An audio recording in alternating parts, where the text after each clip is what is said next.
Hello everyone, আসসালামু আলাইকুম। মন খারাপ হইলে আমি কোথায় যাই, কি করি, সেটাই আজ আমি আপনাদের সাথে শেয়ার করব। হঠাৎ করে আজ খুব মন খারাপ লাগতেছে, একা লাগতেছিল, তাই বেরিয়ে পড়ছি। এখন বাজে দুপুর 3টা, বাইরে অনেক রোদ, তারপরেও বেরিয়ে পড়ছি। আর কই আসছি বুঝতেই পারতেছেন, এটা সিরাজগঞ্জ জেলার 3 নম্বর চায়নাবাদ, যমুনা নদীর একদম সাথে।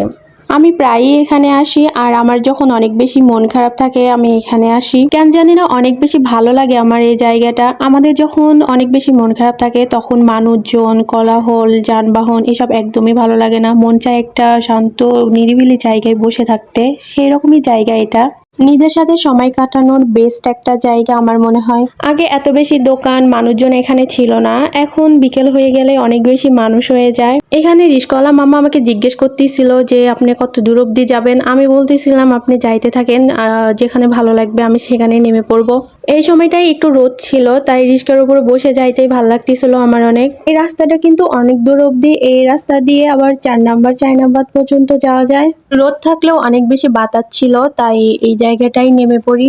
এই দিকটায় মানুষ অনেক কম থাকে, তাই এই দিকটায় বসে। আর এখান থেকে ভিউটা দেখেন, জাস্ট মাশাআল্লাহ। একটু পরপরেই বসার জায়গা এখানে। 10-15 মিনিট বসে থেকে তারপরে চলে আসি।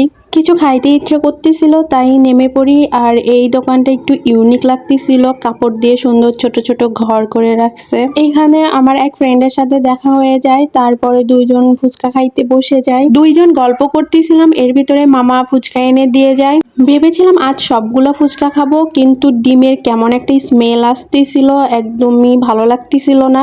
আমি তো ফুচকার ভেতর থেকে আলুগুলো সরায় ফেলে শুধু ফুচকা খেয়ে ওখান থেকে চলে আসি। অনেকদিন পর ফ্রেন্ডের সাথে দেখা, তাই ভাবলাম আর একটু সময় কাটাই। দুইজনে নদীর পাড়ের দিকে যাচ্ছিলাম। এখন রোদ পড়ে গেছে, তাই এই দিকটায় অনেক বাতাস লাগতেছিল। আর বর্ষাকালে এই জায়গা দিয়ে অনেক পানি থাকে। তারপর দুইজন বসে কি সব গল্প করতেছিলাম। আমরা দুইজন এক হইলে প্রচুর গল্প করি। আমি ওকে বলতেছিলাম আমি এখানে আসলাম একা সময় কাটাতে, আর তুইও পিছে পিছে চলে আসছিস, তাই না? তোরা আর আমায় একা থাকতে দিলে না। ও আবার ক্যামেরার সামনে আসে না। যাই হোক, এদিকে গল্প করতে করতে প্রায় সন্ধ্যা হয়ে গেছে। তারপর এখান থেকে চলে যায়। কে কে জায়গাটা চেনো আর কার কার এই জায়গাটা অনেক বেশি পছন্দের অবশ্যই জানাবা। এই ছিল আজকের ভিডিও। সবাই ভালো থাকবে। আল্লাহ হাফেজ।